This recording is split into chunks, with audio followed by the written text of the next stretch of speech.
Thank you for joining us this Friday, the 16th of February. I'm Sophia, a market analyst with Bell Direct, and this is your weekly market update. Well, we're halfway through reporting season now, a time when the majority of ASX-listed companies are releasing their financial results, provoking much share price movement across the market. So far this reporting season, 53 companies have reported earnings, with 23 beating market expectations, 19 in line with what analysts anticipated, while 11 missed expectations. Let's jump into some of the big names that reported this week. One to note was Commonwealth Bank CBA, after reporting that their results for the 6 months to December saw the net interest margin fall 6 basis points to 1.99% as the bank saw increased competition for deposits as well as a battle for mortgage market share. However, CBA's results were largely in line with expectations, and currently 6 brokers say it's a sell. However, it's hard to see why long-term holders or those chasing dividends would have a reason to sell. UBS sees the stock valuation as stretched given its share price has rallied 13% in the last 3 months, underpinning their recent downgrade. Now, CBA will pay a $2.15 per share interim dividend fully franked. That's a 5-cent increase driven by a 4% increase in the payout ratio balanced against lower earnings. AMP also reported this week beating profit forecasts, which was a surprise to the market given the company's recent track record. Morgan Stanley has a hold rating, noting that the company is begging to deliver on revenue margins, costs and capital management, and the broker anticipates further share price upside should management continue to deliver on its costs and revenue targets. However, AMP shares rallied this week on the $295 million capital return promise through future dividends or from buying back shares on market. AMP's net profit for 2023 was down 32% to $265 million on annual revenue of $2.98 billion. That was a 27% increase on a year ago. Now, a stock on Bell Potter's radar is IDP Education. The ticker code is IEL, one of the largest educational services providers globally, facilitating the placement of international students into education and institutions. Now, the company posted a strong result that beat market expectations and left brokers optimistic on its outlook. Bell Potter has upgraded revenue forecasts on strength in student placement volumes and recent pricing increases. However, this was more than offset by an increase in overhead assumptions and interest expenses. So on valuation, Bell Potter downgraded IEL from a buy to a hold. Now, also this week, Telstra TLS's share price declined on disappointing half-year results.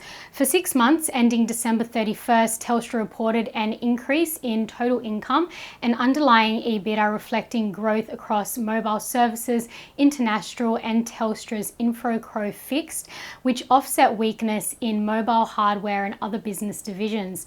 However, shares were under pressure as management revised its earning guidance range for 2024. The telco company was previously targeting EBITDA of between $8.2 to $8.4 billion, now revised down in response to weaker than expected performance from its network applications and services business. Now, next week will be the biggest week in reporting season, with over 200 ASX-listed companies set to release their financial results. Some of the big names to look out for next week include BHP, Rio Tinto, Santos, Woolworths, WiseTech, APA, Fortescue Metals and Pilbara Minerals, just to name a few.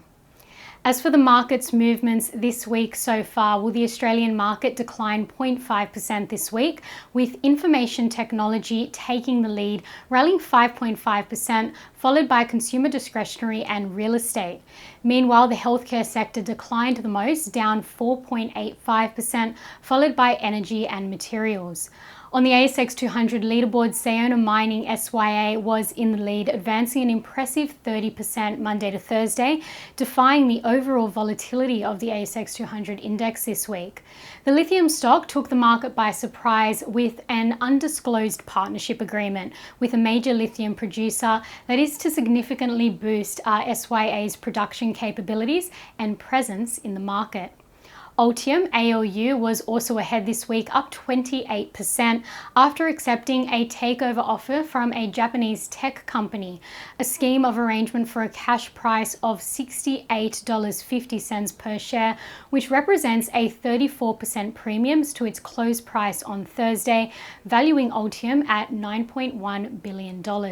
On the other hand, Strike Energy STX declined 25% this week following news of failed appraisal testings over its South Erregulla gas field in the Perth Basin. The company came out of a trading hold on Tuesday, revealing that South Erregulla hasn't produced gas from its target zone when completed last week. Management believes that they may have encountered a possible gas-water contact. Now, the most traded stocks by Bell Direct clients this week were CSL, Macquarie, BHP and Pilbara Minerals.